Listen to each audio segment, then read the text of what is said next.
मुरली अमृत की धारा है धारा, जो देती दुखों से किनारा। मुरली अमृत की धारा है धारा, जो देती दुखों से किनारा। भूले जीवन में हो जाए शिव बाबा मुरली में समझाए। भूले जीवन में हो जाए शिव बाबा मुरली में समझाए। ओम शांति। आज की तारीख है 10/11/2022 की साकार मुरली। बाबा के महावाक्य। मीठे बच्चे, तुम्हें इस रुद्र ज्ञान यज्ञ का बड़ा कदर होना चाहिए, क्योंकि इस यज्ञ से ही भारत स्वर्ग बनता है। तुम इस यज्ञ के रक्षक हो। प्रश्न। बच्चे बाप व टीचर को तलाक अथवा फारगती कैसे और कब देते हैं? उत्तर। जब बाप अथवा टीचर को भूल जाते हैं, मुरली मिस करते हैं, पढ़ते व सुनते नहीं हैं, तो गोया बाप को फारकती व तलाक दे देते हैं। बाबा कहते, बच्चे तुम मुझे तलाक कभी नहीं देना। प्रश्न। तुम्हारा सत्य ज्ञान मनुष्यों को मुश्किल समझ में आता है, क्यों? उत्तर। क्योंकि यह ज्ञान परंपरा नहीं चलता है, अभी ही प्रायलोप हो जाता है। इस ज्ञान का किसको पता ही नहीं है। यह नया ज्ञान है, इसलिए उन्हें समझने में मुश्किल लगता है। गीत। पितु मात सहायक। पितु मातु सहायक स्वामी सखा, तुम ही एक नाथ हमारे हो। पितु मातु सहायक स्वामी सखा, तुम ही एक नाथ हमारे हो। ओम शांति। जिसके साथ बच्चों का अभियोग है, उनकी बाहर मनुष्य महिमा गाते रहते हैं। तुम उनकी याद में बैठे हो। अपने को आत्मा समझ दे का अभिमान छोड़ एक की ही याद में रहना है। अभी तुम आत्म अभिमानी बने हो, पहले थे देह अभिमानी। सतयुग में तुम बाप को नहीं जानते, क्योंकि सुख में होते हो तो बाप याद नहीं रहता। यहाँ दुखों में हो तब पुकारते हो। गायन भी है दुख हरता सुख करता। वास्तव में सच्चा सच्चा हरिद्वार यह है। मनुष्य हरि कहते हैं श्री कृष्ण को, बैकुंठ को श्री कृष्ण का हरिद्वार कहते हैं। तुम जानते हो वास्तव में हरि श्री कृष्ण को नहीं कहेंगे, दुख हरने वाले को हरि कहेंगे। तुम जानते हो शिव बाबा श्री कृष्ण का द्वार अथवा वैकुंठ सत्यु का द्वार खोलने आया है। कोई मकान बनाते हैं तो कोई ओपनिंग सेरेमनी करते हैं ना, तो बाबा आया है हरिद्वार की सेरेमनी करने। कृष्ण की राजधानी में कंस तो होता नहीं है। बाप द्वारा हम स्वर्ग का बरसा ले रहे हैं। बाप ही आकर स्वर्ग की स्थापना की सेरेमनी कर रहे हैं। स्थापना को सेरेमनी कहा जाता है। मकान का पहला फाउंडेशन लगाया जाता है, फिर मकान बनकर पूरा होता है, फिर सेरेमनी की जाती है। तो बाप फाउंडेशन लगाने आया है। 1937 में फाउंडेशन लगाया, अब फिर तुम स्थापना कर रहे हो।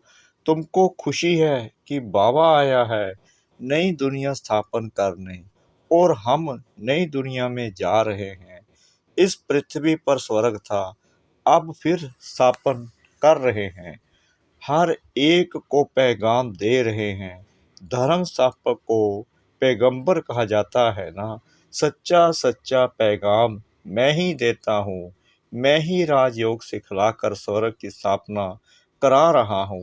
बाप समझाते हैं कि मैं वेद शास्त्रों से नहीं मिलता हूँ, यह सब भक्ति मार्ग के शास्त्र हैं। भक्ति मार्ग की बहुत सामग्री है, जन्म जन्मांतर से तुम भक्ति करते आए हो। अब ज्ञान सुनो, फिर सतयुग में ज्ञान नहीं सुनेंगे। कहा जाता है ज्ञान अंजन सतगुरु दिया, सतयुग में अंधकार है नहीं जो भक्ति करे।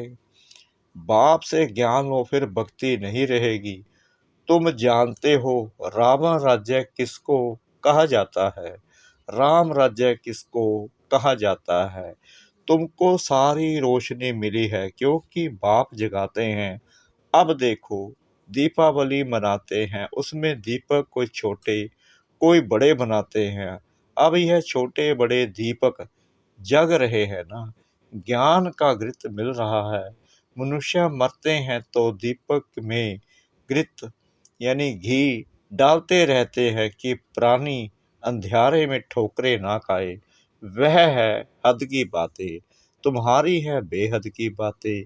जब रावण राज्य शुरू होता है तो ठोकरे खाना शुरू होती हैं। अभी दिन प्रतिदिन अधिक ही ठोकरे खाते रहते हैं। पहले एक की भक्ति करते, अब तो मनुष्यों की टिपाटे की भक्ति करते हैं। भक्ति की बहुत सामग्री है, जितने वृक्ष की सामग्री है, बीज से कितना बड़ा वृक्ष निकलता है, भक्ति भी इतनी है। ज्ञान है बीज, यह सृष्टि तो अनादि अविनाशी है, इनका कब विनाश नहीं होता। यह सृष्टि चक्कर लगाती रहती है। बीज भी एक है तो झाड़ भी एक है, ऐसे नहीं।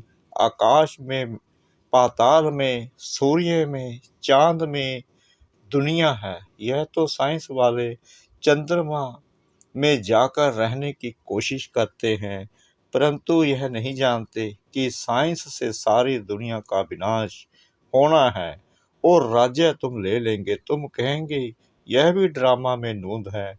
दूसरे इन बातों को समझेंगे नहीं।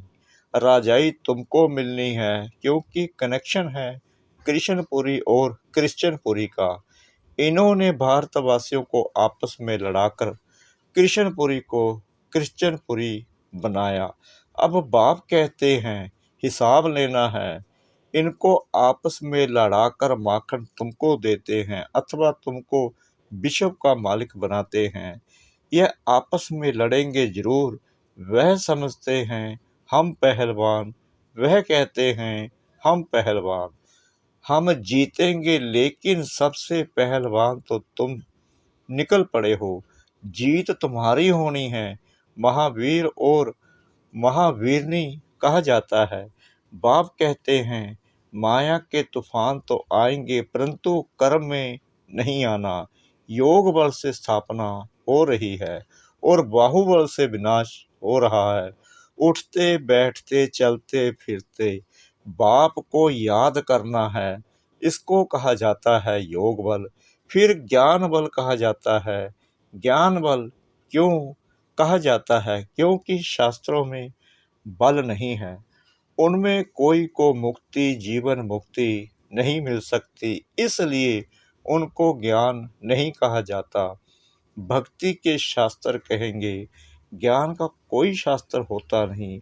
अब तो राम के पुस्तक बने हैं, वह जो भी शास्त्र आदि हैं सब लड़ाई में खत्म हो जाएंगे। झूठी गीता सच्ची गीता सब खत्म हो जाएगी क्योंकि सदगति मिल जाती है, सब कामनाएं पूरी हो जाती हैं, कोई कामना रहेगी नहीं। अब तुम 84 के चक्कर को जानते हो। तुम अभी बेअंत नहीं कहेंगे, बेअंत कहते हैं नास्तिक, कहते हैं गॉड फादर, परंतु नाम रूप देश काल कर्तव्य को नहीं जानते।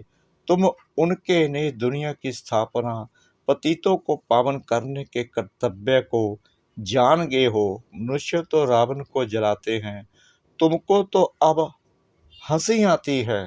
जन्म जन्मांतर तुम भी रावण को जलाते थे। अभी तो रावण राज्य का विनाश होना है। फिर आती है दीपावली, वहाँ घोर सोजरा है, उसको राम राज्य कहते हैं। कहते तो सब हैं कि राम राज्य चाहिए, परंतु राम राज्य को जानते नहीं। अभी तुमको ज्ञान मिल रहा है और रावण राज्य ट्रांसफर होना है राम राज्य में। उससे पहले तुम जाएंगे रुद्रमाला में। और यह जो इस्लामी बौद्धियों की आत्माएं हैं, वह आधा कल्प मुक्ति में रहेंगी। जब हमारी सत्युग की प्रारब्ध पूरी होगी, तब भक्ति शुरू होगी। फिर द्वापर को रावण राज्य कहा जाता है, क्योंकि अपने देवता धर्म को भूल गए हैं। यह होना है जरूर, मिसाल बढ़ के झाड़ का देते हैं। बच्चे जानते हैं कि आदि सनातन देवी देवता धर्म का फाउंडेशन प्रायलोप हो चुका है। सब धर्म भ्रष्ट, कर्म भ्रष्ट हो गए हैं। जब देवी देवता धर्म स्थापन हो, तब यह सब धर्म विनाश हो जाए। कहते भी हैं अनेक अधर्म विनाश, एक सत्य धर्म की स्थापना हो। यहाँ वर्षा पाने का तुम पुरुषार्थ कर रहे हो। जो धारणा करेंगे कराएंगे, वह ऊंच पद पाएंगे। बाप कहते हैं मुख्य बात जरूर धारण करो कि हमको निराकार बाप पढ़ाते हैं, श्री कृष्ण नहीं पढ़ाते हैं। चित्र भी बनाया है, एक तरफ श्री कृष्ण का चित्र, दूसरी तरफ शिव का। पूछना है अब बताओ गीता का भगवान कौन? जज करो। तुमको समझाने में बहुत सहज होगा कि गीता का भगवान श्री कृष्ण नहीं, शिव है। तुमको मालूम है गीता का ज्ञान फिर से बाप दे रहे हैं। गीत में भी है गीता का ज्ञान फिर से सुनाना पड़े। गीत तो तुमने नहीं बनाए हैं, बनाने वाले तो मनुष्य ही हैं, परंतु अर्थ को नहीं जानते। कहते हैं गीता के भगवान ने ज्ञान घोड़े गाड़ी में बैठ कर दिया। श्री कृष्ण के लिए कोई घोड़े गाड़ी थोड़े ही आएगी। अगर श्री कृष्ण होता तो उनके लिए अच्छे से अच्छी गाड़ी ले आए, बड़े बड़े धनवान आ जाएं। यहाँ तो देखो अपनी मोटर यानी शरीर भी नहीं है, आता ही हूँ पतित शरीर में, तो गुप्त है ना।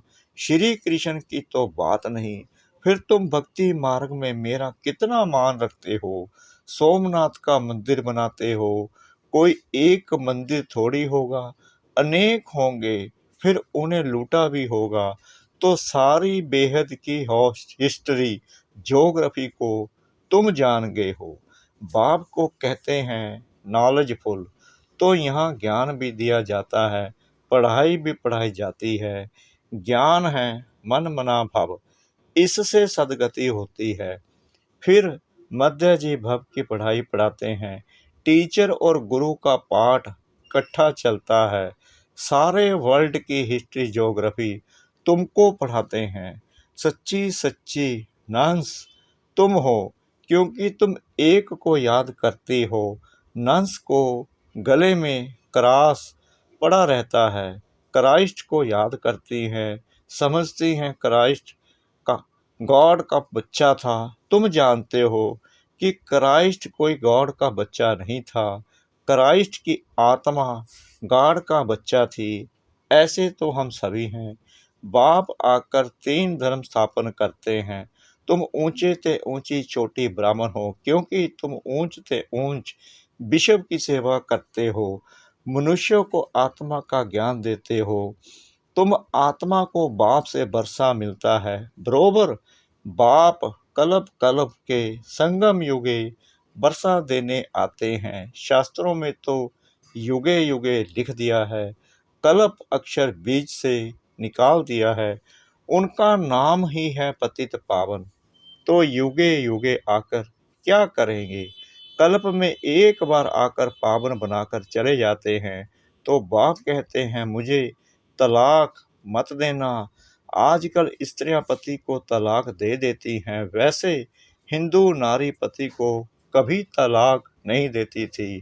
तुमको मुरली सुननी है ज़रूर, मुरली नहीं सुनते हो तो गोया बाप टीचर को भूल जाते हो।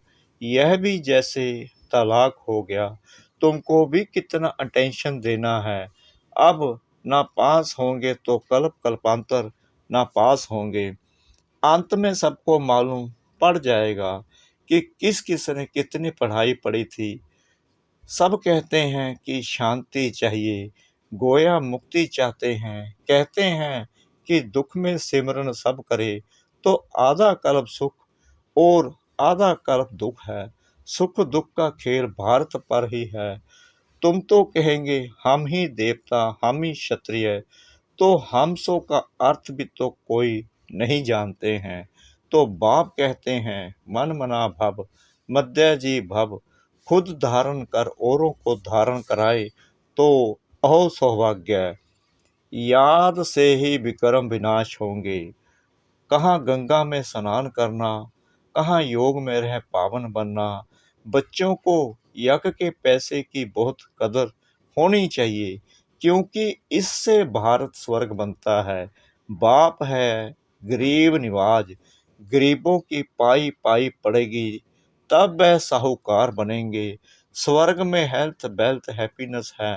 अगर हेल्थ वेल्थ है तो हैप्पीनेस भी है। अगर हेल्थ हो वेल्थ ना हो तो हैप्पीनेस हो नहीं सकती। सतयुग में हेल्थ वेल्थ है तो सदैव हैप्पी रहते हैं, वहाँ कभी रोते नहीं हैं। तो तुमको भी यहाँ रोना नहीं है, परंतु माया के तूफान मुरझा देते हैं। हेल्थ मिलती है हॉस्पिटल से और वेल्थ मिलती है पढ़ाई से। तो देखो मेरे बच्चे कितने गरीब हैं। 3 पैर पृथ्वी में हॉस्पिटल खोल देते हैं, जहाँ से ही सबको हेल्थ वेल्थ मिलती है। अच्छा मीठे मीठे सिकला दे बच्चों प्रति माता पिता बाप दादा का याद प्यार और गुड मॉर्निंग। रूहानी बाप की रूहानी बच्चों को नमस्ते। हम रूहानी बच्चों की रूहानी बाप दादा को श्रद्धा भरी प्रेम भरी नमस्ते। शुक्रिया बाबा, शुक्रिया बाबा, शुक्रिया बाबा, इस मिठी मिठी मुरली के लिए। धारणा के लिए मुख्य सार। नंबर 1, माया के तूफानों में कभी मुरझाना नहीं है, सदैव खुशी में रहना है। नंबर 2, हमको निराकार बाप पढ़ाते हैं, इस नशे में रहना है। इस झूठी दुनिया में कोई भी कामना नहीं रखनी है। वरदान, हर रोज की मुरली के साधन द्वारा व्यर्थ को खत्म करने वाले पास विद ऑनर भव। हर रोज की मुरली मन को बिजी रखने का साधन है। मुरली की कोई भी पॉइंट पर मनन करते रहो तो मन बिजी रहेगा और व्यर्थ सत्य खत्म हो जाएगा। मन को मनसा बाचा और कर्मना सेवा में इतना बिजी कर दो जो व्यर्थ संकल्प आवे ही नहीं, तभी फाइनल पेपर में पास विद ऑनर हो सकेंगे। अगर व्यर्थ संकल्प चलने का अभ्यास होगा तो समय पर धोखा खा लेंगे। स्लोगन, प्लान को प्रैक्टिकल में लाने के लिए बालक और मालिकपन का बैलेंस रखो। प्लान को प्रैक्टिकल में लाने के लिए बालक और मालिकपन का बैलेंस रखो। ओम शांति।